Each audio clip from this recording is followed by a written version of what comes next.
दोस्तों, क्या आपने कभी सोचा है कि इतने विशाल वेदों का असली सार क्या है? हजारों मंत्रों, अनगिनत ऋचाओं और गूढ़ ग्रंथों के पीछे वह एक बात क्या है जिसे जान लेने के बाद और कुछ जानने की आवश्यकता नहीं रह जाती? क्या वेदों का सार सिर्फ यज्ञ है? क्या तप और साधना का फल केवल स्वर्ग है? या फिर इन सब के पीछे कोई ऐसा रहस्य छिपा है जिसे जानकर मनुष्य सीधे मोक्ष के द्वार तक पहुंच सकता है? इन्हीं प्रश्नों के उत्तर छुपे हैं एक छोटे से उपनिषद में, जिसे कहते हैं सर्वसार उपनिषद। हाँ, सर्वसार यानी सबका सार। वेदों का, उपनिषदों का, तप का, योग का और यहाँ तक कि पूरे जीवन का सार। कहते हैं कि एक उत्सुक शिष्य ने अपने गुरु से 26 प्रश्न पूछे और उन 26 प्रश्नों के उत्तर ही बन गए इस उपनिषद का अमर खजाना। लेकिन आखिर वे प्रश्न क्या थे? गुरु ने क्या उत्तर दिया? और किस एक सत्य को जान लेने के बाद इंसान को फिर जन्म मरण के चक्र में नहीं आना पड़ता? आज हम इस रहस्यमय उपनिषद के रहस्यों की परतें खोलेंगे। तो आइए, तैयार हो जाइए उस यात्रा पर चलने के लिए जहां हमें मिलेगा वेदों का असली सार, आत्मा और ब्रह्म का रहस्य और जीवन का अंतिम सत्य। यह है सर्वसार उपनिषद की अद्भुत गाथा। दोस्तों, आप सोच रहे होंगे कि इतने गूढ़ प्रश्न आखिर कहां से उठे और किसने इनके उत्तर दिए। तो आइए पहले चलते हैं उस पौराणिक प्रसंग की ओर जहां एक जिज्ञासु शिष्य ने अपने गुरु से यही सवाल पूछे थे और जिन उत्तरों से जन्म लिया इस अद्भुत ग्रंथ सर्वसार उपनिषद ने। बहुत प्राचीन काल की बात है, जब वेदों की गूंज आकाश तक पहुंचती थी और ऋषियों के आश्रमों में ज्ञान की ज्योति कभी मंद नहीं होती थी। उस समय महर्षि अंगिरा का आश्रम एक महान विद्यापीठ के समान था।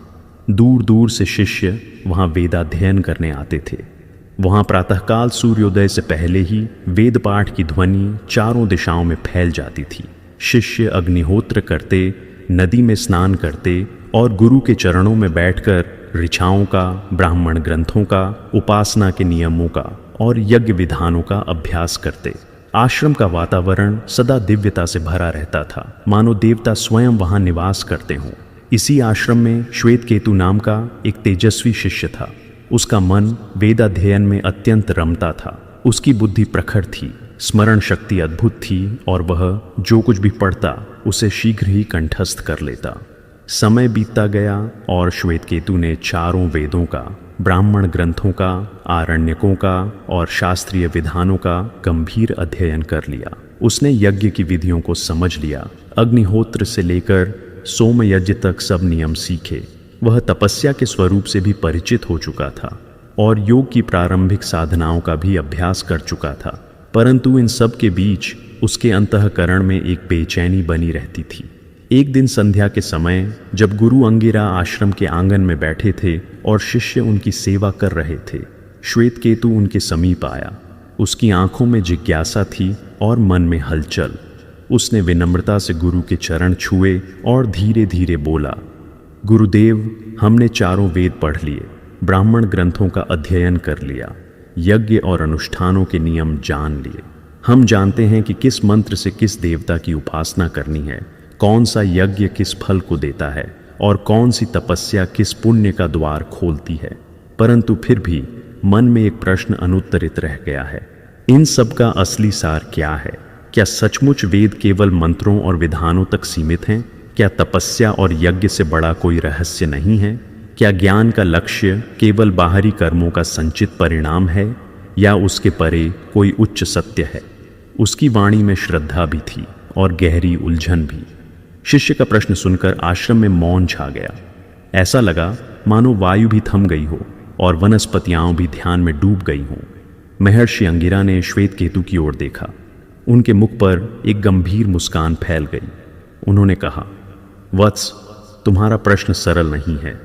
यह वही प्रश्न है जिसे कभी देवताओं ने स्वयं पितामह ब्रह्मा जी से पूछा था।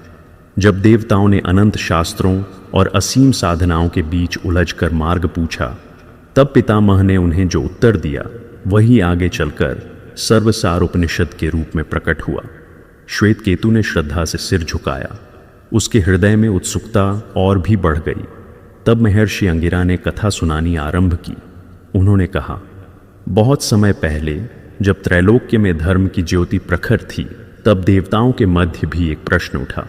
देवता अनेक यज्ञों, अनुष्ठानों और उपासना पद्धतियों के झाता थे। उन्होंने देखा कि ऋषिगण अनंत मंत्रों का उच्चारण करते हैं, आचार्यगण शास्त्रों का निरंतर पाठ करते हैं और साधक तपस्या के विविध मार्गों पर चल रहे हैं। तब देवताओं ने आपस में विचार किया कि वेद तो अनंत हैं, शास्त्र असीम हैं, साधना और तप के मार्ग असंख्य हैं, लेकिन क्या इन सब का कोई मूल सार भी है?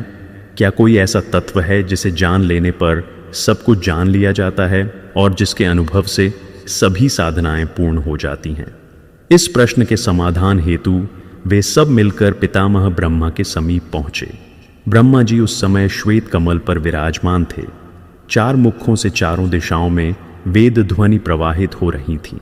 देवताओं ने हाथ जोड़कर प्रणाम किया और निवेदन किया, हे पितामह, आप वेदों के प्रथम आचार्य हैं। आप ही से ज्ञान की गंगा प्रवाहित हुई है। हम सबकी जिज्ञासा का समाधान करें। हे जगत पितामह, अनंत वेदों और असीम शास्त्रों का वास्तविक सार क्या है? ऐसा कौन सा तत्व है जिसे जान लेने पर शेष सभी ग्रंथों का उद्देश्य सिद्ध हो जाता है? ऐसा कौन सा सत्य है जो समस्त साधनाओं का आधार है? ब्रह्मा जी ने देवताओं को देखा। उनकी आंखों में करुणा और प्रकाश था। उन्होंने कहा, देवताओं, तुम्हारा प्रश्न अत्यंत पवित्र है। वेद अनंत हैं, शास्त्र असीम हैं, साधना के मार्ग अनेक हैं, परंतु जो सार है वह एक ही है। सुनो, मैं वह रहस्य तुमसे कहता हूं। यही रहस्य आगे चलकर सर्वसार उपनिषद के रूप में प्रसिद्ध होगा। वेद का सार है ब्रह्म ज्ञान, उपनिषदों का सार है आत्मविद्या, तप का सार है संयम, योग का सार है चित्तवृत्ति का निरोध और समस्त साधनाओं का सार है आत्मा और ब्रह्म की एकता का प्रत्यक्ष अनुभव। ब्रह्मा के वचनों में ऐसा तेज था कि देवताओं के हृदय में एक शांति छा गई। उन्होंने अनुभव किया कि जो मार्ग वे खोज रहे थे वह बाहर नहीं, भीतर ही है। मंत्रों की जटिलता, यज्ञों की विधियाओं, तपस्याओं की कठिनाई, ये सब साधन मात्र हैं। इनका अंतिम लक्ष्य केवल आत्मा को जानना और उसे परमात्मा से एक देखना है। महर्षि अंगिरा ने आगे श्वेत केतु को समझाते हुए कहा, वत्स, जिस क्षण साधक को यह अनुभव हो जाता है कि उसका आत्मा ही ब्रह्म है, उसी क्षण सभी ग्रंथ उसके लिए पूर्ण हो जाते हैं। तब न तो वेदों के अनंत मंत्रों की जटिलता रह जाती है, न यज्ञों के परिणामों की आकांक्षा, न तपस्याओं की कठिनाई का बोझ। आत्मा जब ब्रह्म से अभिन्न होकर अपनी असली पहचान कर लेता है, तभी वास्तविक मुक्ति प्राप्त होती है। यही सर्वसार है। श्वेत केतु गंभीर मौन में गुरु की बातें सुन रहा था। उसके हृदय में जैसे कोई गांठ खुल रही थी। उसे लगा कि अब तक जो कुछ उसने सीखा वह सब साधन मात्र था, साध्य नहीं। उसका मन शांत होता गया और भीतर से एक दिव्य प्रसन्नता प्रस्फुटित होने लगी। उसे झांत हो गया कि ज्ञान का उद्देश्य बाहरी कर्म नहीं, बल्कि आत्मा का साक्षात्कार है।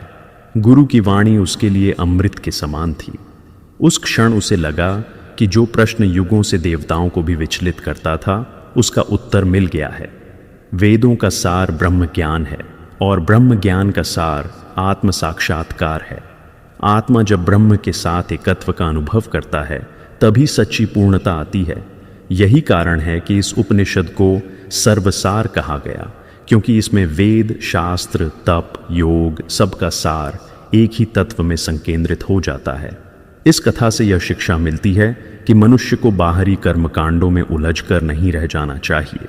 वेद, शास्त्र, यज्ञ और तपस्या सभी महान हैं, परंतु इनका उद्देश्य केवल साधना का मार्ग प्रशस्त करना है। इनका अंत तब होता है जब साधक आत्मा और ब्रह्म की एकता का अनुभव करता है। यही जीवन का परम रहस्य और परम लक्ष्य है। और इस प्रकार महर्षि अंगिरा की वाणी में प्रवाहित हुआ वह दिव्य ज्ञान, जिसे सुनकर श्वेत केतु का संशय दूर हुआ और उसका हृदय ब्रह्मानंद में डूब गया।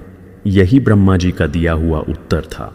वही देवताओं की तृप्ति का कारण बना और वही उपनिषदों में सर्वसार उपनिषद के रूप में अमर हो गया।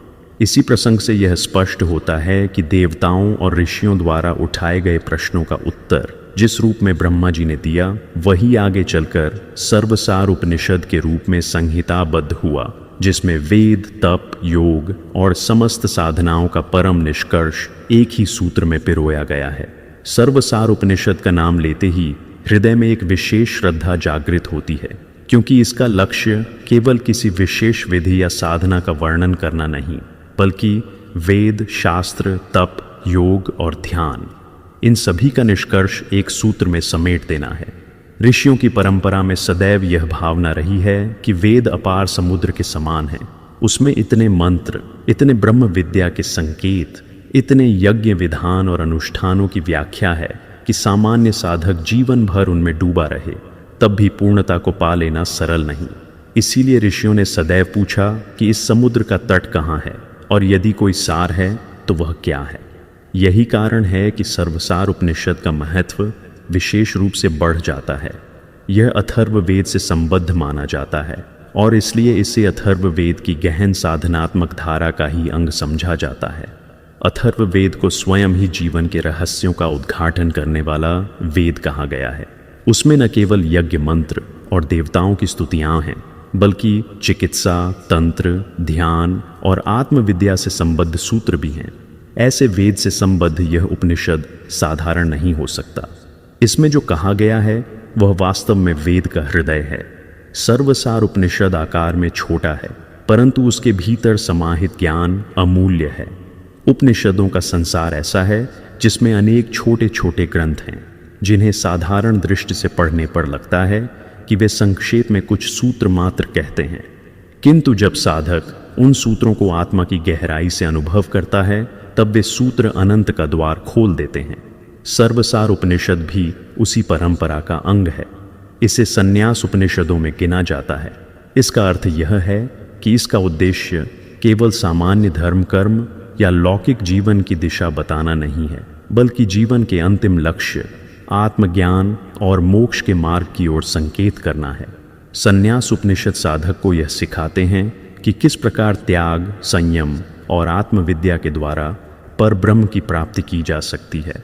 इसी श्रेणी में यह उपनिषद स्पष्ट करता है कि सारे वेद, सारे शास्त्र, सारी तपस्याएं और सारे योगाभ्यास अंततः किसके लिए हैं।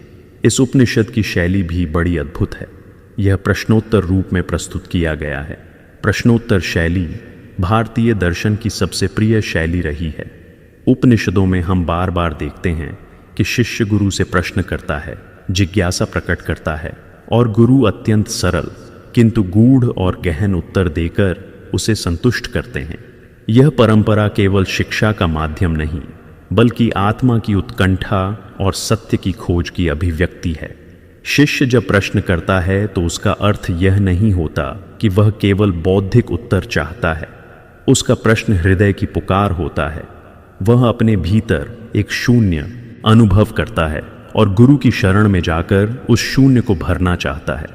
गुरु जब उत्तर देते हैं तो वह केवल शब्दों का आदान प्रदान नहीं होता, वह गुरु की आत्मानुभूति से निकला हुआ वचन होता है जो सीधे शिष्य के अंतर में जाकर एक दीपक जला देता है।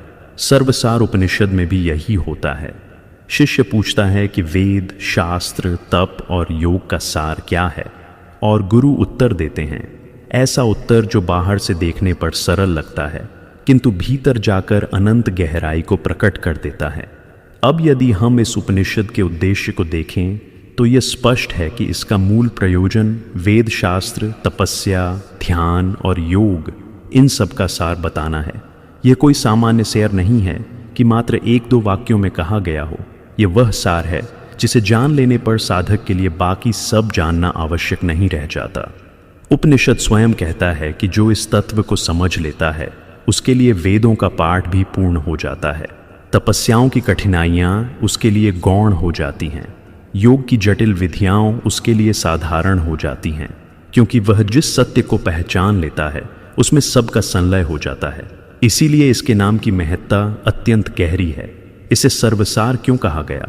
क्योंकि यह उपनिषद वास्तव में सबका सार प्रस्तुत करता है। सर्व का अर्थ है सब कुछ और सार का अर्थ है निष्कर्ष या हृदय। अतः सर्वसार का अर्थ हुआ सबका सार, सबका हृदय, सबका केंद्र। जब साधक वेद पढ़ता है तो वह देखता है कि अनंत मंत्र हैं। प्रत्येक मंत्र किसी न किसी देवता का स्मरण कराता है। कहीं अग्नि की स्तुति है, कहीं इंद्र की, कहीं वायु की, कहीं आदित्य की। इन सब देवताओं के माध्यम से साधक को एक अदृश्य सत्ता की ओर इंगित किया जाता है। अब प्रश्न उठता है कि इन सब देवताओं और मंत्रों का अंतिम उद्देश्य क्या है। उत्तर यह है कि वेद का सार वेदांत है, अर्थात जब साधक मंत्रों से आगे बढ़कर उनके तात्पर्य को पकड़ लेता है तब उसे वेदांत मिलता है। वेदांत का अर्थ है वेद का अंत, वेद का निष्कर्ष, वेद की पराकाष्ठा। अब जब हम वेदांत की ओर देखते हैं तो पाते हैं कि उसका केंद्र उपनिषद हैं। उपनिषद वे ग्रंथ हैं जिनमें गुरु और शिष्य के संवाद के रूप में यह प्रकट किया गया है कि आत्मा क्या है, ब्रह्म क्या है और दोनों का संबंध क्या है। इसीलिए कहा गया कि वेदांत का सार उपनिषद है, क्योंकि वेद का जो सबसे सूक्ष्म और अंतिम ज्ञान है वह उपनिषदों में ही प्रकट होता है। और उपनिषद का सार क्या है? उपनिषद का सार आत्मविद्या है। आत्मविद्या का अर्थ है आत्मा को जानने की विद्या, आत्मा के स्वरूप को पहचानने की विद्या। जब शिष्य को यह ज्ञात हो जाता है कि उसका आत्मा न तो शरीर है, न इंद्रियां हैं, न मन है और न बुद्धि है, बल्कि वह शुद्ध चैतन्य है, तो वह आत्मविद्या को पा लेता है। परंतु आत्मविद्या का भी एक अंतिम सार है, वह है आत्मा और ब्रह्म का अभेद ज्ञान। यह सबसे गहन सत्य है, यही अद्वैत का प्रतिपादन है, यही उपनिषदों का केंद्रीय संदेश है कि आत्मा और ब्रह्म में कोई भेद नहीं है। हम जो अनुभव करते हैं वह भेद केवल अज्ञान से उत्पन्न है। जब अज्ञान का नाश होता है तब साधक अनुभव करता है कि जो आत्मा है वही ब्रह्म है और जो ब्रह्म है शेष वही आत्मा है। यही उपनिषद का परिपूर्ण सार है। साधारण दृष्टि से यह बातें बहुत सहज प्रतीत होती हैं, परंतु साधक जब इन्हें आत्मा में उतारता है तभी इसका असली महत्व समझ आता है। वेद पढ़कर हम केवल शब्दों तक सीमित रह जाएं तो उससे आत्मज्ञान नहीं मिलता। वेदांत का अध्ययन भी यदि केवल शास्त्रार्थ बनकर रह जाए तो उससे भी अंतिम उद्देश्य सिद्ध नहीं होता। उपनिषदों का अध्ययन भी यदि केवल कंठस्थ कर लेने तक सीमित हो तो आत्मविद्या की अनुभूति नहीं होती। आत्मविद्या तभी फल देती है जब साधक आत्मा और ब्रह्म के अभेद को स्वयं अनुभव करता है। यही कारण है कि सर्वसार उपनिषद साधक को केवल बताता नहीं बल्कि प्रेरित करता है कि वह इस अभेद का प्रत्यक्ष अनुभव करे। इस अनुभव का मार्ग भी उपनिषद में संकेतित है। तप का सार संयम है, योग का सार चित्तवृत्ति का निरोध है। इसका अर्थ यह है कि साधक को तपस्या में केवल बाहरी कष्ट उठाना ही तप नहीं है, बल्कि इंद्रियों का संयम, मन का संयम, इच्छाओं का संयम ही वास्तविक तप है। और योग का लक्ष्य केवल आसन, प्राणायाम या क्रियाएं नहीं हैं। योग का सार है चित्तवृत्ति का निरोध। जब मन की वृत्तियां शांत हो जाती हैं तब आत्मा का स्वभाव प्रकट होता है। यही योग का सच्चा लक्ष्य है। इस प्रकार सर्वसार उपनिषद साधक को एक एक सीढ़ी पर चढ़ाते हुए अंतिम सत्य तक ले जाता है। पहले वह कहता है कि वेद का सार वेदांत है, फिर कहता है कि वेदांत का सार उपनिषद है, फिर कहता है कि उपनिषद का सार आत्मविद्या है, और अंत में कहता है कि आत्मविद्या का सार है आत्मा और ब्रह्म का अभेद। यह वह यात्रा है जो साधक को बाहर से भीतर ले जाती है। पहले वह मंत्रों में उलझा रहता है, फिर शास्त्रों में, फिर विचारों में, लेकिन अंततः उसे अपने भीतर उतरना होता है और यह देखना होता है कि वही आत्मा है, वही ब्रह्म है। यही कारण है कि इस उपनिषद को पढ़ते ही साधक के भीतर एक दिव्य संतोष उत्पन्न होता है। उसे लगता है कि अब उसे इधर उधर भटकने की आवश्यकता नहीं। सारे मार्ग एक ही सत्य की ओर ले जाते हैं। उस सत्य को जानकर वह सब जान लेता है। यही वेद का, शास्त्र का, तप का और योग का सार है। यही जीवन का अंतिम उद्देश्य है। यही मोक्ष है, यही आनंद है, यही सर्वसार है। सर्वसार उपनिषद कुल 26 प्रश्नों और उनके उत्तरों का एक दिव्य संवाद है। इसमें शिष्य अपनी जिज्ञासाओं को क्रमशः प्रस्तुत करता है और गुरु उन्हें अत्यंत गूढ़ परंतु सरल शैली में समझाते हैं। इन प्रश्नों में वेद, तप, योग, आत्मविद्या और ब्रह्म ज्ञान के रहस्य खोलकर बताए गए हैं। अब हम पहले 13 प्रश्नों और उनके उत्तरों के विषय में जानते हैं, जहां उपनिषद का आधा भाग साधक के मार्ग को स्पष्ट करने के लिए नींव रखता है और आगे के प्रश्न उसी नींव पर उच्चतर अनुभूति की ओर ले जाते हैं।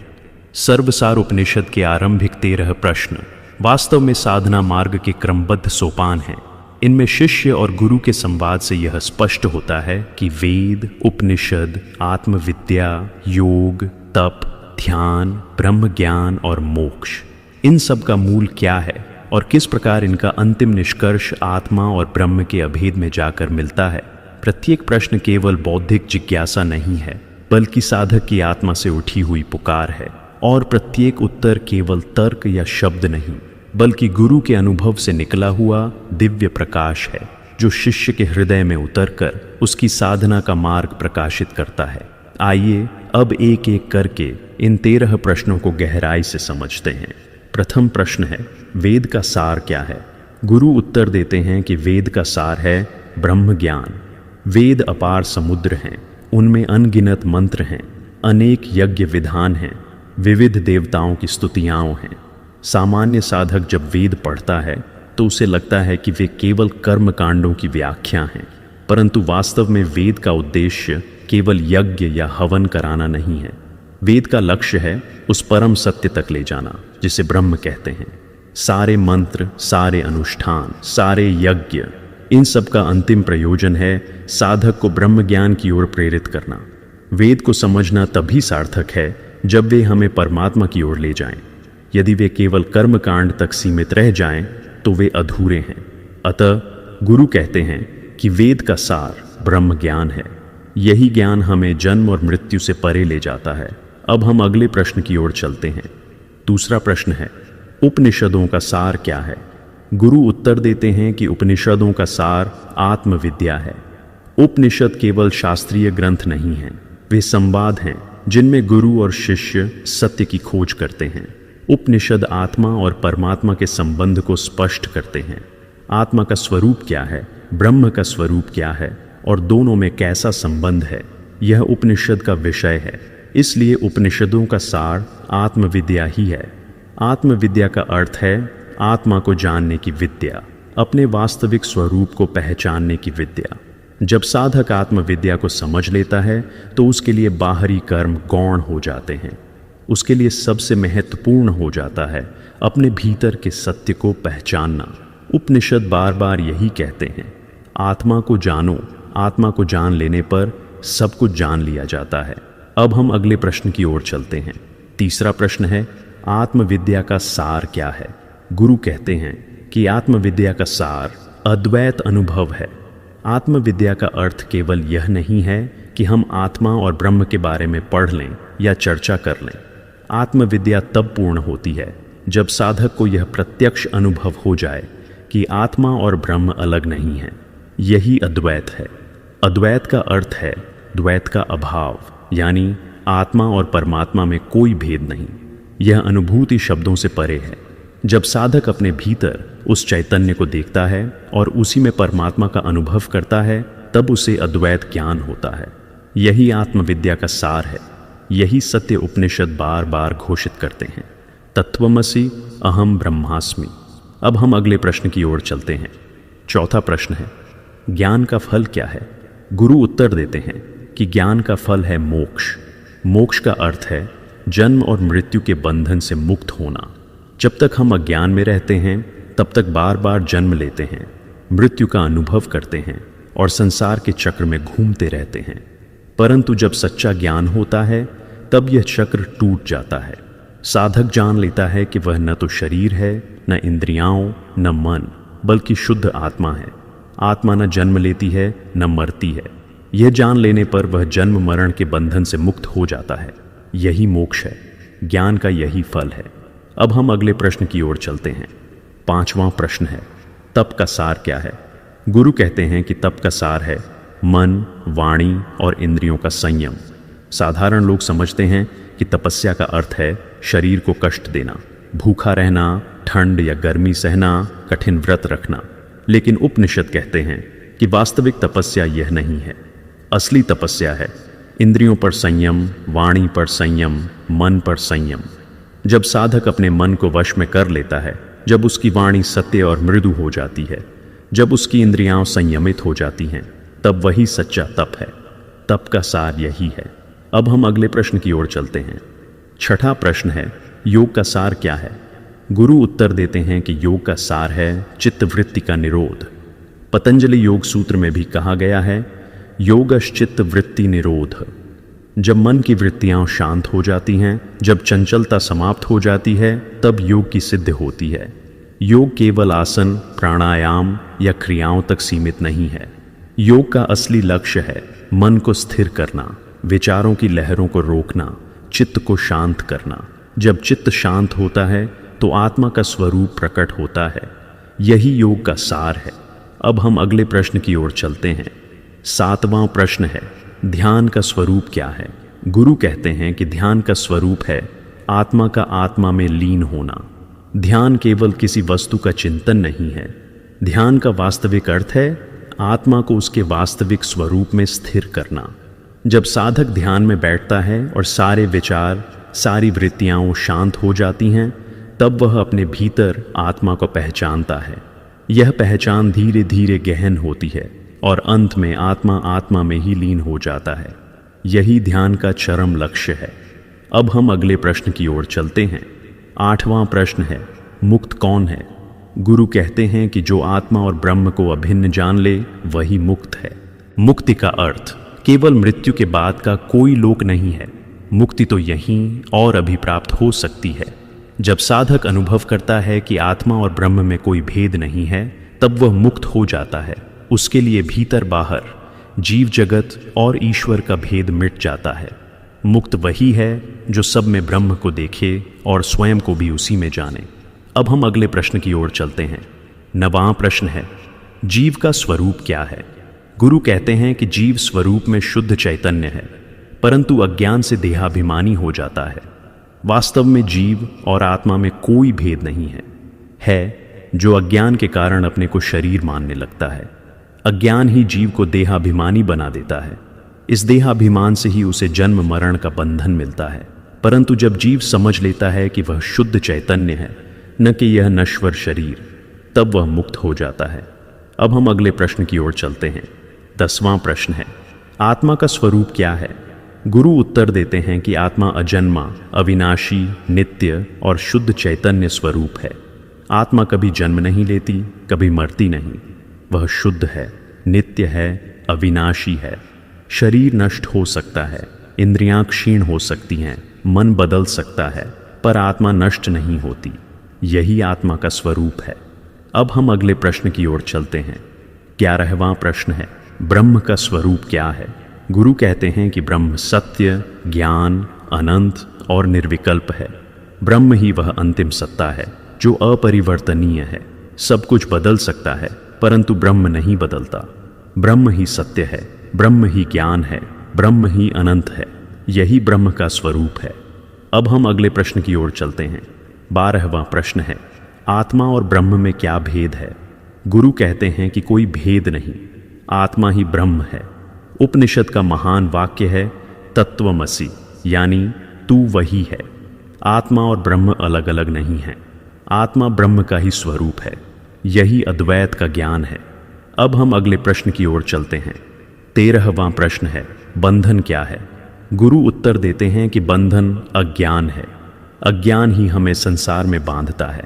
जब हम अपने को शरीर मान लेते हैं, जब हम अपने को नश्वर समझ लेते हैं, तब हम बंधन में पड़ जाते हैं। यह बंधन किसी बाहरी शक्ति से नहीं है, बल्कि हमारे भीतर के अज्ञान से है। जब यह अज्ञान दूर होता है तो बंधन टूट जाता है। यही मुक्ति है। इस प्रकार उपनिषद के पहले 13 प्रश्न साधक को ज्ञान, तप, योग, ध्यान और आत्मविद्या के मूल स्वरूप से परिचित कराते हैं। अब आगे के 13 प्रश्न आते हैं, जहां गुरु शिष्य को और भी गहरे रहस्यों से अवगत कराते हैं और बंधन मुक्ति, कर्म ज्ञान, साधना सिद्धि तथा ब्रह्मानुभूति की ऊंचाइयों की ओर मार्गदर्शन करते हैं। सर्वसार उपनिषद के संवाद में जब शिष्य ने पहले 13 प्रश्नों के उत्तर सुन लिए, तो उसका मन अत्यंत प्रफुल्लित और संतुष्ट हो उठा।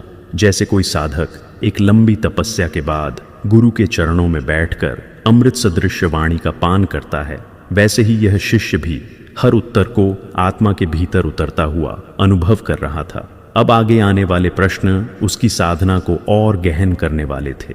गुरु की वाणी एक दीपक की भांति थी जो अज्ञान के अंधकार को चीरकर भीतर का मार्ग दिखाती चली जा रही थी। 14वां प्रश्न है, मोक्ष क्या है? शिष्य ने बड़े ही विनम्र स्वर में प्रश्न किया। गुरुदेव, हम सब शास्त्र पढ़ते हैं, साधना करते हैं, तप और यज्ञ करते हैं, किंतु सबका अंतिम लक्ष्य मोक्ष ही कहा जाता है। कृपा करके यह बताइए कि यह मोक्ष वास्तव में है क्या? गुरु अंगिरा ने गहरी दृष्टि से शिष्य को देखा और कहा, वत्स, मोक्ष का अर्थ है आत्मा का अपने वास्तविक स्वरूप में स्थित हो जाना। जब जीव अपने ब्रह्म रूप को जान लेता है तब वह सभी बंधनों से मुक्त हो जाता है। यही मुक्ति है। मोक्ष कहीं बाहर जाकर प्राप्त नहीं होता, न ही यह किसी स्वर्ग की वस्तु है। यह तो तुम्हारे भीतर ही छिपा हुआ है। जब अज्ञान का आवरण हटता है, जब आत्मा अपने शुद्ध स्वरूप में जागृत होती है, तब वही मुक्ति है। गुरु ने आगे समझाया, जिसे लोग मृत्यु के बाद का कोई लोक समझते हैं, वास्तव में वह तो यहीं अभी संभव है।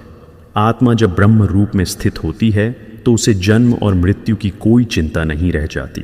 वही मोक्ष है, वही परम शांति है। शिष्य का हृदय इस उत्तर से गदगद हो उठा। अब हम चलते हैं 15वें प्रश्न की ओर। सन्यास का सार क्या है? शिष्य ने पूछा। गुरुदेव, लोग कहते हैं सन्यास ही मोक्ष का मार्ग है। क्या सन्यास केवल वस्त्र बदलने या घर छोड़ने का नाम है? कृपया सन्यास का असली सार बताइए। गुरु मुस्कुराए और बोले, वत्स, सन्यास का सार है अहंकार और विषय वासना का त्याग। यदि कोई व्यक्ति गेरुआ वस्त्र पहन ले, सिर मुंडवा ले और वन में चला जाए, किंतु उसके भीतर अभी भी अहंकार और इंद्रियों की लालसा बनी हुई है, तो वह सच्चा सन्यासी नहीं कहलाता। सच्चा सन्यास भीतर का त्याग है। जब मनुष्य अपने मैं को छोड़ देता है, जब विषयों की आसक्ति समाप्त हो जाती है, तभी वह वास्तविक सन्यास है। गुरु ने आगे कहा, त्याग का अर्थ है उस आसक्ति को छोड़ देना जो आत्मा को बांधती है। यदि त्याग भीतर है तो सन्यास पूर्ण है, चाहे वह व्यक्ति गृहस्थ में रहकर ही क्यों न साधना कर रहा हो। शिष्य ने मन ही मन प्रणाम किया और यह अनुभव किया कि सन्यास वस्त्रों का नहीं, हृदय की स्थिति का विषय है। अब हम चलते हैं 16वें प्रश्न की ओर। ब्रह्मचारी का लक्षण क्या है? शिष्य ने अगला प्रश्न किया। गुरुदेव, मनुष्य जीवन में 4 आश्रम बताए गए हैं। उनमें पहला है ब्रह्मचर्य। कृपा करके बताइए कि ब्रह्मचारी का वास्तविक लक्षण क्या है? गुरु ने उत्तर दिया, ब्रह्मचारी वही है जो अपनी इंद्रियों को वश में रखे और गुरु की सेवा करे। ब्रह्मचर्य का अर्थ केवल स्त्री संग से दूर रहना नहीं है, बल्कि यह मन, वाणी और शरीर तीनों की शुद्धि है।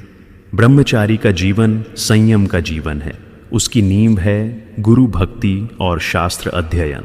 उन्होंने कहा, जो शिष्य अपने गुरु की आज्ञा का पालन करता है, श्रद्धा और सेवा से गुरु का सम्मान करता है, वही ब्रह्मचारी कहलाता है। इंद्रिय संयम के बिना कोई भी ज्ञान स्थिर नहीं हो सकता। ब्रह्मचर्य ज्ञान की जड़ है, उसी से आगे तप, योग और मुक्ति का वृक्ष फलता है। शिष्य ने समझ लिया कि ब्रह्मचर्य केवल आचरण नहीं, बल्कि संपूर्ण साधना की नींव है। अब हम चलते हैं 17वें प्रश्न की ओर। गृहस्थ का लक्षण क्या है? शिष्य ने निवेदन किया। गुरुदेव, आपने ब्रह्मचारी का लक्षण बताया, अब कृपया बताइए कि गृहस्थ का लक्षण क्या है? गुरु बोले, गृहस्थ वही है जो धर्मपूर्वक परिवार का पालन करे और यज्ञ, दान तथा सेवा में लगा रहे। गृहस्थ जीवन त्याग का नहीं, बल्कि कर्तव्य और सेवा का मार्ग है। गृहस्थ आश्रम ही वह आधार है जिससे अन्य आश्रमों का पालन संभव होता है। यदि गृहस्थ अपने कर्तव्यों को धर्मपूर्वक निभाए, अपने परिवार का पालन पोषण करे, समाज और देवताओं के प्रति यज्ञ और दान का पालन करे, तो वही सच्चा गृहस्थ है। गृहस्थ का जीवन केवल भोग के लिए नहीं, बल्कि धर्म के पालन के लिए है। गुरु की वाणी ने यह स्पष्ट कर दिया कि गृहस्थाश्रम भी उतना ही पवित्र है जितना सन्यास, बशर्ते कि वह धर्मपूर्वक जिया जाए। अब हम चलते हैं 18वें प्रश्न की ओर। वानप्रस्थ का लक्षण क्या है? शिष्य ने आगे पूछा। गुरुदेव, गृहस्थ जीवन के बाद वानप्रस्थ का चरण बताया गया है। कृपा करके बताइए इसका लक्षण क्या है? गुरु ने कहा, वानप्रस्थ वही है जो तप, स्वाध्याय और ध्यान में लगा रहे और विषयों से दूर रहे। जब मनुष्य जीवन के उत्तरार्ध में प्रवेश करता है तो धीरे धीरे वह बाहरी विषयों से निवृत्त होकर आत्मचिंतन की ओर अग्रसर होता है। वानप्रस्थ का अर्थ है कि मनुष्य अपना जीवन तप और ध्यान में लगाए।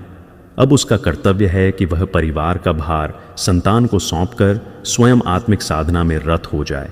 यह चरण आत्मा की गहराई में उतरने का है, जहाँ मनुष्य संसार के मोह से धीरे धीरे मुक्त होता है और आत्मविद्या की ओर बढ़ता है।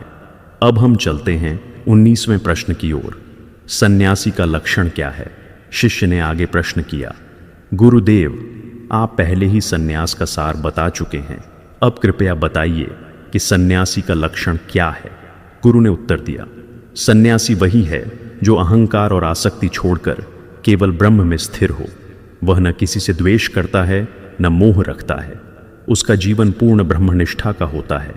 उसके लिए न मान है, न अपमान, न लाभ है, न हानि। वह केवल ब्रह्म में ही स्थिर रहता है। सन्यासी का जीवन त्याग और ब्रह्म चिंतन से भरा होता है। ऐसा सन्यासी ही वास्तव में संसार के लिए आदर्श है। शिष्य ने महसूस किया कि सन्यासी का जीवन समाज से भागना नहीं, बल्कि ब्रह्म में स्थित होकर समाज को मार्गदर्शन देना है। अब हम चलते हैं 20वें प्रश्न की ओर। धर्म का सार क्या है? शिष्य ने पूछा। गुरुदेव, अनेक शास्त्र धर्म के विषय में बातें करते हैं, परंतु कृपा करके इसका सार बताइए। गुरु ने उत्तर दिया, धर्म का सार है सत्य और अहिंसा। यही दो स्तंभ हैं जिन पर धर्म टिका है। सत्य के बिना कोई धर्म नहीं और अहिंसा के बिना कोई साधना सफल नहीं हो सकती। सत्य वह है जो ब्रह्म से जुड़ा है और अहिंसा वह है जिसमें किसी जीव को पीड़ा न दी जाए। जो साधक सत्य और अहिंसा को अपनाता है वही वास्तव में धर्म का पालन करता है। शिष्य के मन में यह स्पष्ट हो गया कि धर्म आडंबर नहीं बल्कि सत्य और करुणा का पालन है। अब हम चलते हैं 21वें प्रश्न की ओर। अधर्म क्या है? शिष्य ने अगला प्रश्न रखा। गुरुदेव, यदि धर्म सत्य और अहिंसा है तो अधर्म क्या है? गुरु बोले, अधर्म है असत्य, हिंसा और विषयों में आसक्ति। जब मनुष्य सत्य छोड़कर झूठ में पड़ता है, हिंसा करता है और विषयों की आसक्ति में डूब जाता है, तब वह अधर्म में गिरता है। अधर्म आत्मा को अंधकार में ले जाता है, जहाँ से मुक्ति कठिन हो जाती है। शिष्य ने यह अनुभव किया कि अधर्म केवल बाहरी कृत्य नहीं बल्कि भीतर की प्रवृत्तियां भी हैं। अब हम चलते हैं 22वें प्रश्न की ओर। पाप क्या है? शिष्य ने आगे पूछा। गुरुदेव, लोग पाप और पुण्य की बातें करते हैं, कृपया बताइए कि पाप क्या है? गुरु ने उत्तर दिया, पाप है आत्मा को न जानना और विषयों में लिप्त होना। असली पाप यही है कि मनुष्य अपने वास्तविक स्वरूप को भूल जाए और विषयों की दौड़ में फंस जाए। जब तक आत्मा को ब्रह्म न समझा जाए तब तक हर कर्म अज्ञानवश बंधन ही उत्पन्न करता है। अब हम चलते हैं 24वें प्रश्न की ओर। शिष्य ने अगला प्रश्न रखा। गुरुदेव, अब कृपया बताइए कि पुण्य क्या है? गुरु बोले, पुण्य है सत्य, अहिंसा और आत्मज्ञान की ओर बढ़ना। पुण्य वह है जो आत्मा को ब्रह्म की ओर ले जाए। पुण्य का अर्थ केवल यज्ञ, दान या तीर्थ नहीं है। यदि वे आत्मज्ञान की ओर प्रेरित करते हैं तो वे पुण्य हैं, अन्यथा केवल बाहरी कर्म रह जाते हैं। अब हम चलते हैं 24वें प्रश्न की ओर। गुरु का स्वरूप क्या है? शिष्य ने आदरपूर्वक कहा। गुरुदेव, शास्त्रों में गुरु को बहुत महत्व दिया गया है, कृपया गुरु का वास्तविक स्वरूप बताइए। गुरु ने उत्तर दिया, गुरु वही है जो आत्मा और ब्रह्म की एकता को जानता है और शिष्य को मार्ग दिखाता है। गुरु केवल विद्वान नहीं बल्कि साक्षात ब्रह्मनिष्ठ होना चाहिए। गुरु का कार्य है शिष्य के अज्ञान को दूर करना और उसे आत्मज्ञान की ओर ले जाना। शिष्य ने मन ही मन सोचा कि वास्तव में गुरु ही वह नौका है जो संसार सागर से पार ले जाती है। अब हम चलते हैं 25वें प्रश्न की ओर। शिष्य का लक्षण क्या है? शिष्य ने अगला प्रश्न रखा। गुरुदेव, कृपा करके शिष्य का लक्षण बताइए। गुरु बोले, शिष्य वही है जो श्रद्धा, सेवा और विनम्रता से गुरु के वचनों का पालन करे। गुरु भक्ति और सेवा ही शिष्यत्व का प्रमाण है। शिष्य यदि विनम्र और श्रद्धावान न हो तो गुरु की कृपा भी उस पर स्थिर नहीं रहती। शिष्य का जीवन गुरु के वचनों का पालन करना है, यही उसका सबसे बड़ा कर्तव्य है। 26वां और अंतिम प्रश्न था। सबका सार क्या है? शिष्य ने बड़े ही भावपूर्ण स्वर में अंतिम प्रश्न किया। गुरुदेव, कृपा करके यह बताइए कि सबका सार क्या है? गुरु अंगिरा की वाणी अत्यंत गंभीर हो उठी। उन्होंने कहा, सबका सार है कि आत्मा ही ब्रह्म है, उसी का अनुभव ही अंतिम सत्य है। यही उपनिषद का अंतिम संदेश है, अद्वैत। जब साधक यह जान लेता है कि उसका आत्मा और परमात्मा एक ही हैं, तब उसे कुछ और जानने की आवश्यकता नहीं रह जाती। वही ब्रह्म ज्ञान है, वही मुक्ति है और वही सर्वसार है। गुरु की वाणी सुनकर शिष्य की आंखों से आंसू बह निकले। उसके हृदय में यह भाव स्थिर हो गया कि सारे वेद, सारे शास्त्र, सारे कर्म और साधनाएं अंततः एक ही बात सिखाते हैं, आत्मा और ब्रह्म की एकता का अनुभव। इस प्रकार सर्वसार उपनिषद के माध्यम से हम आत्मा और ब्रह्म के अभेद स्वरूप के गहन रहस्य तक पहुंचते हैं और इसी विषय पर विस्तार से आगे चलकर आत्मा और ब्रह्म की प्रकृति और उनका अनुभव समझाया गया है। सर्वसार उपनिषद की शिक्षाओं में आत्मा और ब्रह्म का स्वरूप बार बार उभर कर सामने आता है।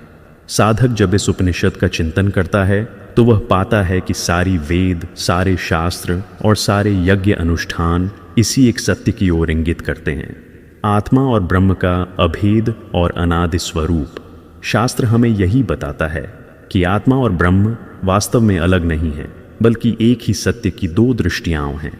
आत्मा, जिसे हम अहम या जीव कहते हैं, वह केवल शरीर और मन के बंधनों में फंसी हुई नहीं है। उसका वास्तविक स्वरूप शुद्ध चैतन्य है, जो न जन्म लेता है और न मरता है। यह अनादि और अनंत है और किसी भी समय किसी कारण से उत्पन्न या नष्ट नहीं हो सकता। जब साधक अपने हृदय में इस सत्य का अनुभव करता है, तब उसे यह स्पष्ट हो जाता है कि उसका शरीर, मन और बुद्धि केवल माध्यम है। आत्मा स्वयं शुद्ध, अविनाशी और पूर्णतया स्वतंत्र है। जिस प्रकार सूर्य की किरणें पानी या बादल में छिपी रहती हैं, पर सूर्य स्वयं उनसे कभी बाधित नहीं होता, उसी प्रकार आत्मा भी संसार की उपस्थिति या अभाव से प्रभावित नहीं होती। उपनिषद हमें यह शिक्षा देता है कि मृत्यु और जन्म केवल उन कर्तव्यों, कर्मों और कर्म फलों की उपस्थिति के कारण दिखाई देते हैं जो असत्य और माया से उत्पन्न होते हैं। आत्मा तो निरंतर अपने मूल स्वरूप में स्थित रहती है और जब साधक उसे उसी रूप में जान लेता है तो सारे बंधन अपने आप समाप्त हो जाते हैं। सर्वसार उपनिषद में यह भी स्पष्ट किया गया है कि ब्रह्म केवल सिद्धांत या दर्शन की वस्तु नहीं है। ब्रह्म वह अंतर्निहित सत्य है जो सभी जीवों में समाहित है। जिस प्रकार समुद्र की लहरें उसके रूप और स्वरूप में परिवर्तन करती हैं, परंतु समुद्र का वास्तविक अस्तित्व अपरिवर्तनीय और अनंत रहता है, उसी प्रकार आत्मा और ब्रह्म का संबंध भी अनंत और अटूट है। आत्मा का यह ज्ञान साधक को भीतर से मजबूत बनाता है। जब साधक जान लेता है कि उसके अंदर और उसके बाहर के सभी प्राणी, सभी सृष्टियाँ और सभी घटनाएं इसी ब्रह्म का प्रतिबिंब हैं, तब उसकी दृष्टि व्यापक और मुक्त हो जाती है। उपनिषद बार बार यह भी इंगित करता है कि आत्मा का अनुभव केवल बौद्धिक समझ से संभव नहीं है, इसे प्रत्यक्ष अनुभूति से जाना जाता है। साधना, तप, ध्यान, योग और गुरु की वाणी के माध्यम से साधक धीरे धीरे अपने भीतर उतरता है और पाता है कि आत्मा और ब्रह्म का भेद केवल दिखावा है, अज्ञान का प्रभाव है।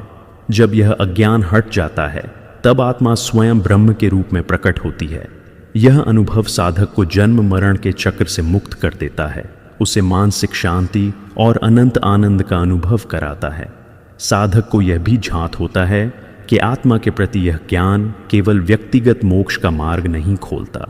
जब वह जानता है कि प्रत्येक जीव के भीतर वही शुद्ध चैतन्य है, तो उसकी दृष्टि में कोई भेदभाव नहीं रह जाता। वह सभी प्राणियों में समानता देखता है, सबके प्रति करुणा और प्रेम का भाव उत्पन्न होता है। यही उपनिषद का अद्वैत दर्शन है। आत्मा और ब्रह्म का अनुभव न केवल आत्मिक मुक्ति देता है, बल्कि साधक के चरित्र, आचरण और दृष्टि को भी दिव्य रूप से परिवर्तित कर देता है। सर्वसार उपनिषद इस ज्ञान को अत्यंत सरल और स्पष्ट रूप में प्रस्तुत करता है। वह कहता है कि वेदों के सारे मंत्र, यज्ञ, अनुष्ठान, तप और साधनाएं अंततः इस एक उद्देश्य की ओर ले जाते हैं, आत्मा का ब्रह्म रूप में अनुभव। साधक जब यह सत्य जान लेता है तब वह समझ जाता है कि किसी भी कर्म का वास्तविक मूल्य केवल उतना है जितना वह आत्मा और ब्रह्म के अभेद अनुभव की ओर ले जाता है। इस दृष्टि से सारे कर्म पवित्र हो जाते हैं और साधक का जीवन लक्ष्यपूर्ण बन जाता है। उपनिषद में यह भी उल्लेख है कि आत्मा का यह स्वरूप न केवल स्थायी है बल्कि पूर्णतया स्वतंत्र है। यह किसी भी बाहरी परिस्थिति, किसी भी दुख सुख, किसी भी काल या स्थान से प्रभावित नहीं होता। साधक जब इस सत्य को हृदय में अनुभव करता है तो उसे भय, चिंता, मोह और आसक्ति का प्रभाव समाप्त लगता है। मृत्यु केवल शरीर का विनाश है। आत्मा तो हमेशा अविनाशी और पूर्ण रूप से स्वतंत्र रहती है। यही कारण है कि उपनिषद इसे सर्वसार कहता है, क्योंकि सारे वेद, शास्त्र और साधनाएं इसी एक सत्य की ओर संकेत करती हैं। साधक इस उपनिषद के माध्यम से जानता है कि आत्मा और ब्रह्म का अनुभव केवल व्यक्तिगत लाभ या मोक्ष तक सीमित नहीं है। यह ज्ञान उसे अन्य प्राणियों के प्रति करुणा, प्रेम और सेवा की ओर प्रेरित करता है।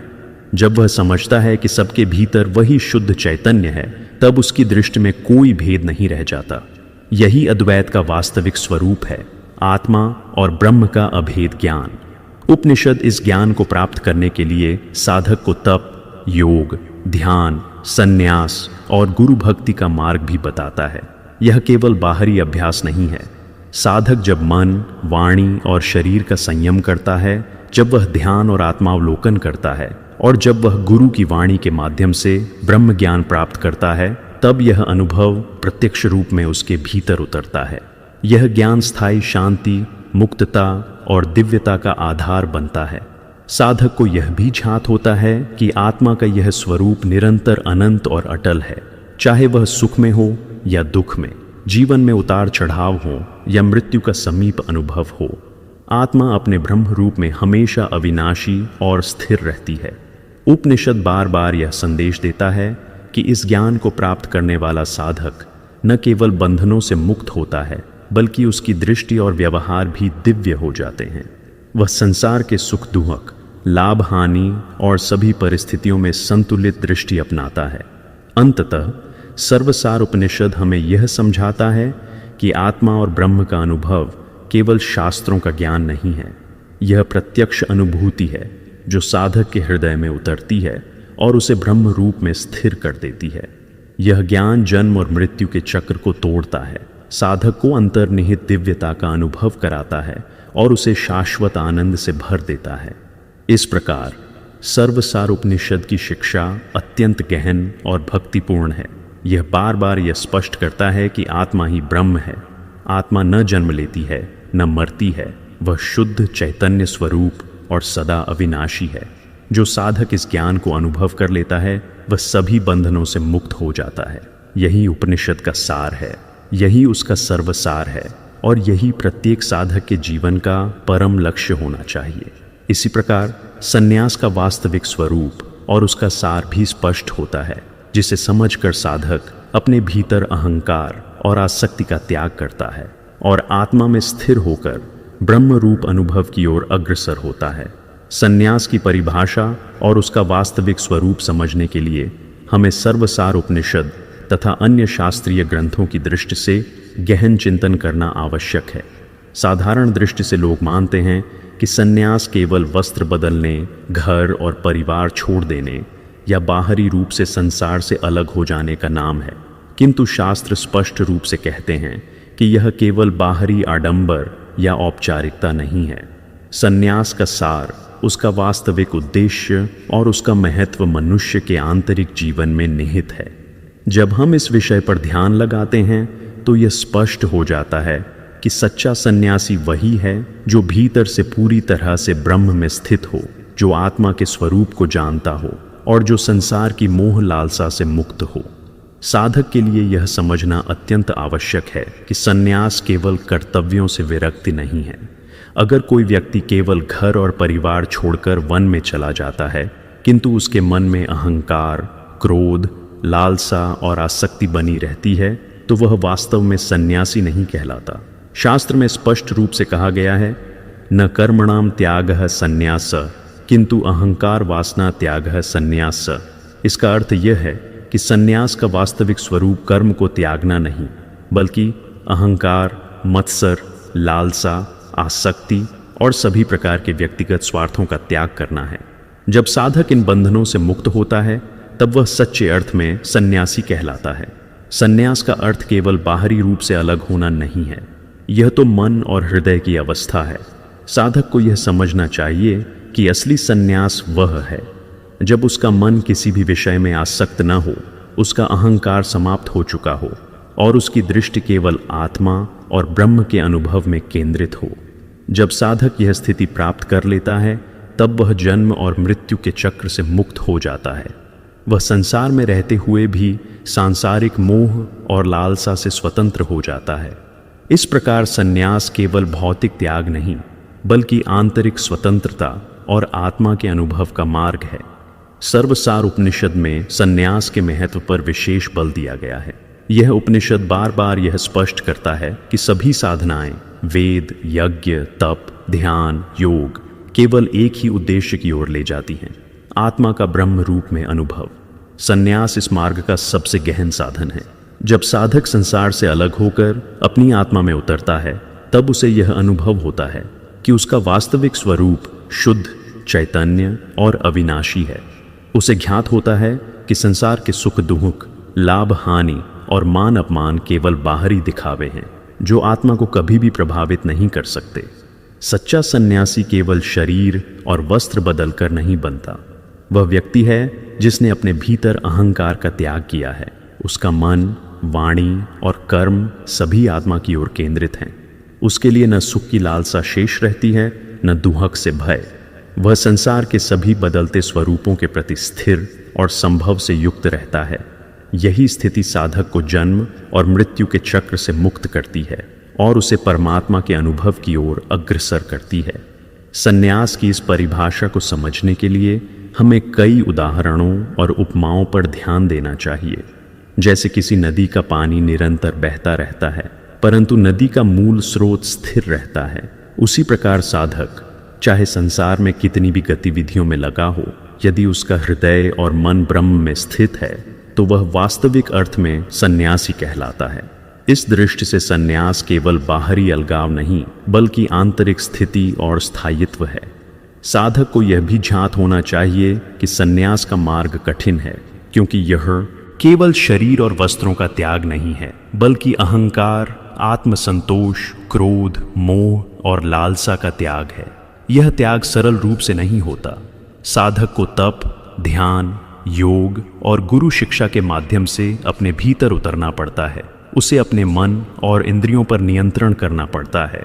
जब साधक इस प्रक्रिया में सच्ची निष्ठा और संयम के साथ लगे तब वह धीरे धीरे अहंकार और विषयों की आसक्ति से मुक्त हो जाता है। सर्वसार उपनिषद में यह भी कहा गया है कि सन्यास केवल अकेले जीवन के लिए नहीं है। एक सच्चा सन्यासी समाज और जीव जंतुओं के प्रति करुणा और प्रेम रखता है। वह अपने भीतर स्थिर ब्रह्म रूप अनुभव के कारण दूसरों में भी दिव्यता देखता है और उनके कल्याण के लिए प्रेरित होता है। वह अपने अहंकार और स्वार्थ से मुक्त हो चुका है, इसलिए वह सबके प्रति समान दृष्टि और करुणा का भाव रखता है। सत्य में सन्यास का वास्तविक अनुभव वही साधक करता है जो अपने भीतर आत्मा और ब्रह्म के अभेद स्वरूप को जानता है। वह जानता है कि संसार का हर अनुभव, चाहे सुख हो या दुख, अस्थायी है। उसकी दृष्टि केवल शाश्वत सत्य की ओर केंद्रित है। यही कारण है कि शास्त्र कहता है कि सन्यास का सार कर्म का त्याग नहीं, बल्कि अहंकार का त्याग है। इस प्रकार सन्यास केवल बाहरी रूप और आडंबर का नाम नहीं है। सच्चा सन्यासी वह है जो विषयों में आसक्त न हो, जिसमें अहंकार का लेश न हो और जो आत्मा में स्थिर और संभव से युक्त हो। यह स्थिति साधक को जन्म मरण के बंधनों से मुक्त करती है और उसे ब्रह्म रूप में अनुभव की ओर अग्रसर करती है। शास्त्र स्पष्ट करता है कि यह ज्ञान और अनुभव ही वास्तविक सन्यास है, जो साधक के जीवन को दिव्य, शांत और पूर्ण बनाता है। साधक जब इस सत्य को अनुभव कर लेता है तो उसे ज्ञात होता है कि सन्यास केवल वस्त्र और बाहरी अलगाव नहीं, बल्कि मन, वाणी और कर्म का पूर्ण संयम, अहंकार का त्याग और आत्मा में स्थित स्थायित्व है। यह अनुभव उसे संसार के मोह और बंधनों से मुक्त करता है और उसे ब्रह्म रूप में स्थिर कर देता है। यही सर्वसार उपनिषद का संदेश है। संन्यास का सार है अहंकार का त्याग और आत्मा के अनुभव में स्थिरता। इसी प्रकार सर्वसार उपनिषद का साधक के लिए मार्गदर्शन स्पष्ट होता है। ध्यान, जप, योग, अहंकार और विषय वासना का त्याग तथा आत्मा के ब्रह्म रूप अनुभव की ओर अग्रसर होना। इन उपदेशों को समझकर और जीवन में उतारकर साधक वास्तविक मोक्ष और दिव्यता की प्राप्ति करता है। सर्वसार उपनिषद में साधक के लिए जो उपदेश दिए गए हैं उनका स्वरूप अत्यंत गहन और भक्तिपूर्ण है। इस उपनिषद का प्रत्येक वाक्य, प्रत्येक श्लोक साधक के हृदय में स्थायी प्रभाव डालने के लिए रचित है। साधक के लिए सबसे पहला और प्रमुख उपदेश यह है कि उसे अपने जीवन में ध्यान, जप और योग का अभ्यास नियमित रूप से करना चाहिए। यह केवल बाहरी अभ्यास नहीं, बल्कि आंतरिक चेतना और आत्मा के अनुभव को जागृत करने का मार्ग है। जब साधक प्रतिदिन ध्यान करता है, अपने मन को शांत करता है और चित्त की चंचलता को नियंत्रित करता है, तब वह अपने भीतर की सच्चाई से संपर्क स्थापित करता है। जप अर्थात मंत्र उच्चारण साधक के हृदय में ब्रह्म की प्रतिध्वनि उत्पन्न करता है और मन को स्थिर करता है। योग के माध्यम से साधक शारीरिक और मानसिक नियंत्रण प्राप्त करता है, जिससे वह अपने इंद्रियों और विचारों को ब्रह्म के अनुभव की ओर केंद्रित कर सकता है। उपनिषद स्पष्ट रूप से यह कहता है कि साधक को अहंकार और विषय वासना का त्याग करना आवश्यक है। अहंकार, जो स्वयं की श्रेष्ठता, लालसा, मत्सर और स्वार्थ के रूप में प्रकट होता है, साधक को सत्य से दूर रखता है। जब साधक अहंकार से मुक्त होता है, तब वह स्वयं को केवल शरीर, मन या बुद्धि के रूप में नहीं देखता, बल्कि आत्मा के शुद्ध चैतन्य स्वरूप के रूप में अनुभव करता है। इसी प्रकार विषय वासना संसार के भौतिक सुखों, संबंधों और लालसाओं की ओर खींचती है। उपनिषद कहता है कि जब साधक इन बंधनों से मुक्त होता है, तभी वह वास्तविक स्वतंत्रता और ब्रह्म रूप अनुभव की ओर अग्रसर हो पाता है। साधक के लिए उपदेश का अगला और सबसे महत्वपूर्ण भाग है आत्मा को जानने का प्रयास करना। उपनिषद बार बार यह स्पष्ट करता है कि सारे वेद, यज्ञ, तप और साधनाएं केवल एक ही उद्देश्य की ओर ले जाती हैं, आत्मा और ब्रह्म का अभेद अनुभव। साधक जब अपने भीतर ध्यान लगाता है, अपने हृदय में उतरता है और चित्त की चंचलता को नियंत्रित करता है, तब उसे यह अनुभव होता है कि उसकी आत्मा नित्य, शुद्ध, अविनाशी और चैतन्य है। यह अनुभव जन्म मरण के बंधनों को तोड़ देता है, उसे मानसिक शांति और आध्यात्मिक स्थिरता प्रदान करता है। उपनिषद साधक को यह भी सिखाता है कि आत्मा को ही ब्रह्म मानना चाहिए। यह केवल सिद्धांत या दर्शन का ज्ञान नहीं है, बल्कि प्रत्यक्ष अनुभव का मार्ग है। जब साधक जान लेता है कि उसका वास्तविक स्वरूप ब्रह्म के समान है, तब उसका जीवन पूर्णता की ओर अग्रसर होता है। यह ज्ञान साधक को जन्म मरण के चक्र से मुक्त करता है और उसे मोक्ष का अनुभव कराता है। मोक्ष केवल शरीर या बाहरी रूप से पृथक होने में नहीं है, बल्कि यह आत्मा के शुद्ध चैतन्य स्वरूप में स्थिर होने में है। साधक के लिए उपदेश का गहन अर्थ यह भी है कि उसे अपने जीवन को आध्यात्मिक अनुशासन और सादगी के साथ जीना चाहिए। ध्यान, जप और योग केवल साधना नहीं, बल्कि जीवन जीने का मार्ग है। जब साधक अपने प्रत्येक कर्म को ब्रह्म रूप अनुभव की ओर केंद्रित करता है, तब उसका प्रत्येक कार्य पवित्र बन जाता है। वह संसार के सुख दुख, लाभ हानि और सम्मान अपमान से विचलित नहीं होता। उसकी दृष्टि केवल शाश्वत सत्य की ओर होती है। सर्वसार उपनिषद में गुरु भक्ति और शिक्षा का भी विशेष महत्व बताया गया है। साधक को अपने गुरु के मार्गदर्शन में चलना चाहिए, क्योंकि गुरु वही है जो आत्मा और ब्रह्म की एकता को जानता है और शिष्य को उसी अनुभव की ओर ले जाता है। साधक की श्रद्धा, सेवा और विनम्रता ही उसकी साधना को पूर्णता प्रदान करती है। जब साधक गुरु के उपदेश का पालन करता है और अपने भीतर ब्रह्म के अनुभव के लिए प्रयास करता है, तब वह धीरे धीरे अहंकार और विषय वासना से मुक्त होकर संपूर्ण मोक्ष के मार्ग पर अग्रसर होता है।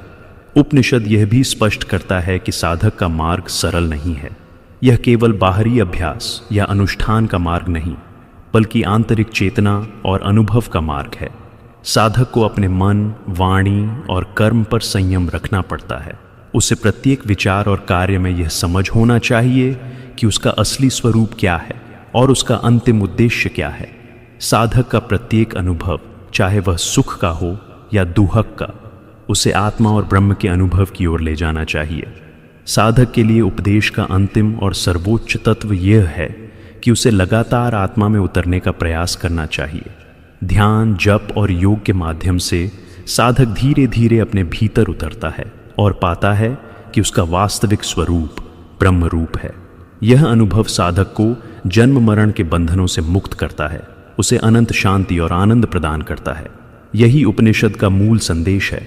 आत्मा ही ब्रह्म है और इसका अनुभव ही मोक्ष का मार्ग है। इस प्रकार सर्वसार उपनिषद साधक को गहन उपदेश देता है कि ध्यान, जप, योग, अहंकार का त्याग और आत्मा का अनुभव ही साधना का अंतिम लक्ष्य है। साधक जब इस मार्ग पर स्थिर रहता है तब उसका जीवन पूर्णता और दिव्यता की ओर अग्रसर होता है। उपनिषद बार बार यही शिक्षा देता है कि बाहरी कर्मकांड और यज्ञ केवल माध्यम है। असली उद्देश्य आत्मा का ब्रह्म रूप में अनुभव करना और संपूर्ण मोक्ष प्राप्त करना है। साधक जब इन उपदेशों को अपने जीवन में आत्मसात करता है तब उसका हृदय शांत, दृष्टि व्यापक और मन स्थिर हो जाता है। वह संसार में रहते हुए भी मोह और लालसा से स्वतंत्र हो जाता है। उसका जीवन केवल व्यक्तिगत मोक्ष तक सीमित नहीं रहता, बल्कि वह दूसरों में भी दिव्यता और आत्मा के स्वरूप को देखता है। यही उपदेश साधक को संपूर्ण जीवन का मार्गदर्शन देता है, जहाँ प्रत्येक कर्म, प्रत्येक विचार और प्रत्येक अनुभव ब्रह्म रूप अनुभव की ओर केंद्रित होता है। उपनिषद के इस गहन मार्गदर्शन से साधक यह जान पाता है कि साधना केवल बाहरी अभ्यास नहीं है, यह मन, हृदय और आत्मा का अनुशासन है।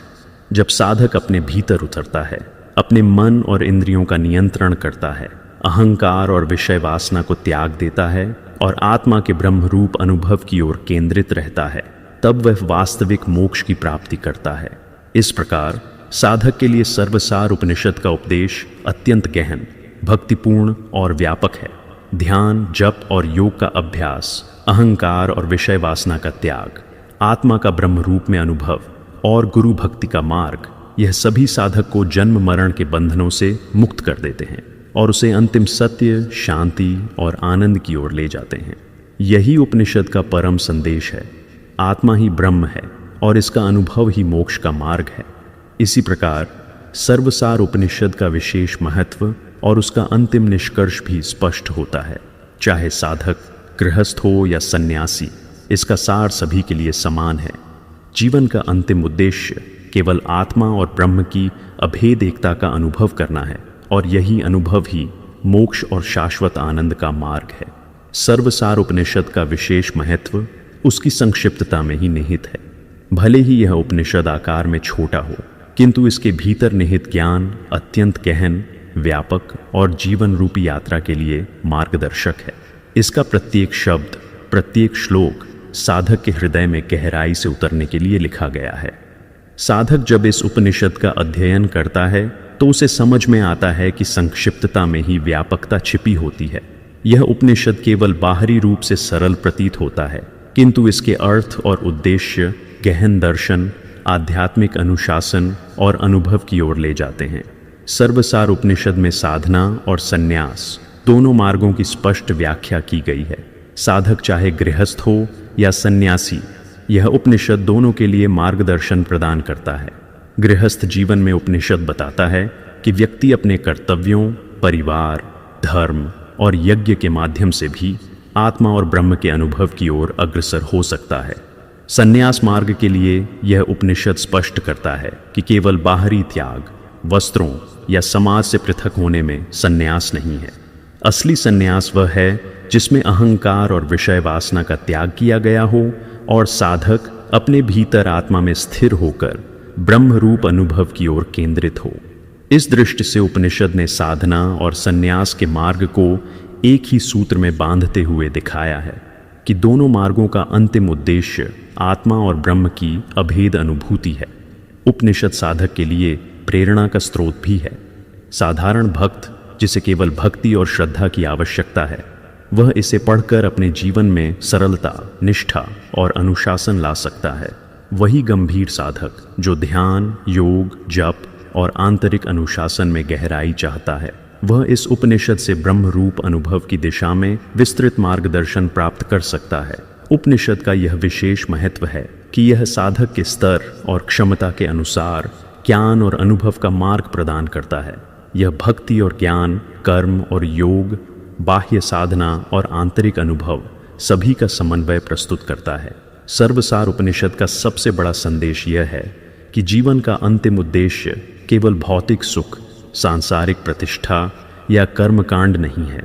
इसके माध्यम से साधक यह समझता है कि सभी वेद, शास्त्र, तप, योग और साधनाएं केवल एक ही लक्ष्य की ओर ले जाती हैं, आत्मा और ब्रह्म की एकता का अनुभव। जब साधक इस गहन सत्य को अनुभव कर लेता है, तब वह जन्म मरण के बंधनों से मुक्त हो जाता है। उसे यह ज्ञात हो जाता है कि मैं और परमात्मा अलग नहीं हैं। यही अद्वैत का अनुभव और मोक्ष का मार्ग है। उपनिषद यह भी स्पष्ट करता है कि साधक का जीवन केवल अपने लिए नहीं है। जब वह आत्मा और ब्रह्म की एकता को अनुभव करता है, तब उसका दृष्टिकोण व्यापक हो जाता है। वह सबके प्रति करुणा, प्रेम और समान दृष्टि रखता है।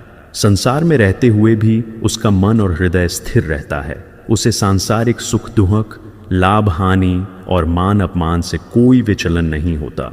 इस स्थिरता और स्थायित्व के माध्यम से साधक न केवल अपने लिए मोक्ष प्राप्त करता है, बल्कि अपने चारों ओर भी दिव्यता और शांति का प्रसार करता है। सर्वसार उपनिषद का गहन महत्व यह भी है कि यह साधक को यह समझाता है कि ज्ञान केवल पुस्तकीय या बौद्धिक अध्ययन से नहीं आता, यह अनुभव और साधना के माध्यम से आता है।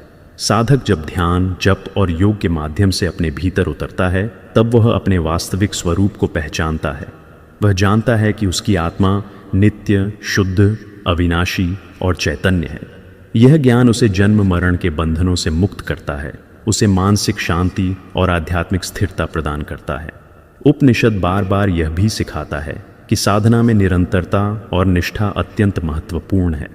साधक को अपने दिनचर्या, कर्मकांड, परिवार और सामाजिक जिम्मेदारियों के बीच इस साधना को निरंतर बनाए रखना चाहिए।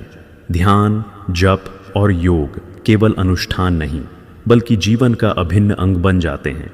जब साधक प्रत्येक क्रिया, प्रत्येक विचार और प्रत्येक कर्म को ब्रह्म रूप अनुभव की ओर केंद्रित करता है, तब उसका जीवन दिव्य और पवित्र बन जाता है। साधक के लिए यह उपदेश अत्यंत प्रेरणादायक है कि वह अपने भीतर का अनुशासन, अहंकार का त्याग और विषय वासना का नियंत्रण विकसित करे। यह आंतरिक अनुशासन बाहरी आचरण और साधना से कहीं अधिक महत्वपूर्ण है। साधक जब अपने मन, वाणी और कर्म में संयम स्थापित करता है, तब वह वास्तविक अर्थ में सन्यासी बनता है, चाहे वह गृहस्थ जीवन जी रहा हो या वन में तपस्या कर रहा हो। सर्वसार उपनिषद का अंतिम उद्देश्य यह स्पष्ट करना है कि मोक्ष का मार्ग केवल बाहरी कर्मकांड, यज्ञ या व्रत से नहीं मिलता। असली मोक्ष वह है जब साधक अपने भीतर आत्मा और ब्रह्म के अभेद स्वरूप का अनुभव करता है। यह अनुभव उसे जन्म मरण के चक्र से मुक्त करता है, उसे अनंत शांति, आनंद और स्थायित्व प्रदान करता है। यही उपनिषद का परम संदेश है। आत्मा ही ब्रह्म है और इसका अनुभव ही जीवन का अंतिम लक्ष्य है। उपनिषद यह भी दर्शाता है कि साधक का मार्ग सरल नहीं है, परंतु यह निश्चित है। साधक को धैर्य, श्रद्धा, सेवा और निष्ठा के साथ अपने जीवन में ध्यान, जप और योग का अभ्यास करना चाहिए। उसे अपने भीतर अहंकार, लालसा और विषय वासना का त्याग करना होगा। जब साधक यह सब करता है, तब वह धीरे धीरे अपने वास्तविक स्वरूप, शुद्ध चैतन्य और ब्रह्म रूप अनुभव की ओर अग्रसर होता है। सर्वसार उपनिषद के माध्यम से साधक यह भी समझता है कि ज्ञान और भक्ति, संन्यास और गृहस्थ जीवन, योग और साधना सभी का अंतिम परिणाम वही है, आत्मा और ब्रह्म की अभेद अनुभूति। साधक जब इस गहन सत्य को आत्मसात करता है, तब उसके जीवन में स्थायित्व, शांति, आनंद और दिव्यता का अनुभव होता है। इस प्रकार सर्वसार उपनिषद का विशेष महत्व यह है कि यह छोटे आकार में भी वेदांत का सारांश प्रस्तुत करता है। साधना और संन्यास दोनों मार्ग दिखाता है, साधक को आंतरिक अनुशासन और अनुभव की ओर प्रेरित करता है, और अंतिम सत्य, आत्मा और ब्रह्म की एकता का अनुभव साधक तक पहुंचाने का मार्ग खोलता है। उपनिषद का यही संदेश साधक के जीवन को पूर्णता, स्थायित्व और दिव्यता प्रदान करता है। साधक जब इन शिक्षाओं को अपने जीवन में आत्मसात करता है तो वह केवल व्यक्तिगत मोक्ष नहीं प्राप्त करता, बल्कि अपने चारों ओर भी दिव्यता, शांति और करुणा का विस्तार करता है। उसका जीवन ब्रह्म रूप अनुभव के अनुसार चलता है। यही सर्वसार उपनिषद का परम महत्व और अंतिम संदेश है। जीवन का उद्देश्य केवल यही है कि आत्मा और ब्रह्म की एकता को अनुभव किया जाए और उसी अनुभव से मोक्ष और शाश्वत आनंद की प्राप्ति हो। तो दोस्तों, यही है सर्वसार उपनिषद का अमृत संदेश। वेदों का सार ब्रह्म ज्ञान है, उपनिषदों का सार आत्मविद्या है और संपूर्ण साधनाओं का सार आत्मा और ब्रह्म की एकता का अनुभव है। इस छोटे से उपनिषद ने हमें यह सिखाया कि मोक्ष किसी बाहरी साधन से नहीं, बल्कि आत्मा के वास्तविक स्वरूप को पहचानने से मिलता है। यज्ञ, तप, दान और अनुष्ठान सब अपने अपने स्थान पर महत्वपूर्ण हैं, परंतु उनका अंतिम उद्देश्य यही है कि हम अपने भीतर बसे ब्रह्म को जान लें। सच्चा संन्यास वस्त्र बदलने में नहीं, बल्कि अहंकार और आसक्ति छोड़ने में है। सच्चा धर्म कर्मकांड में नहीं, बल्कि सत्य और अहिंसा में है। और सच्चा योग केवल आसनों में नहीं, बल्कि चित्त की स्थिरता और आत्मा की शांति में है। दोस्तों, यही है वेदांत का निष्कर्ष, यही है जीवन का अंतिम सत्य। आत्मा ही ब्रह्म है, इसे जान लेना ही मुक्ति है। अगर यह दिव्य ज्ञान आपको अच्छा लगा हो तो इस वीडियो को ज़रूर शेयर करें, ताकि और भी लोग उपनिषदों के इस अमृत से जुड़ सकें। और हाँ, हमारे चैनल सनातनी इतिहास को सब्सक्राइब करना बिल्कुल मत भूलिएगा, क्योंकि आने वाले समय में हम आपको और भी उपनिषदों, वेदों और पौराणिक कथाओं के गहरे रहस्य सुनाने वाले हैं। अंत में ईश्वर से यही प्रार्थना कि हम सबको आत्मज्ञान की इस राह पर चलने की शक्ति मिले। जय श्री राम।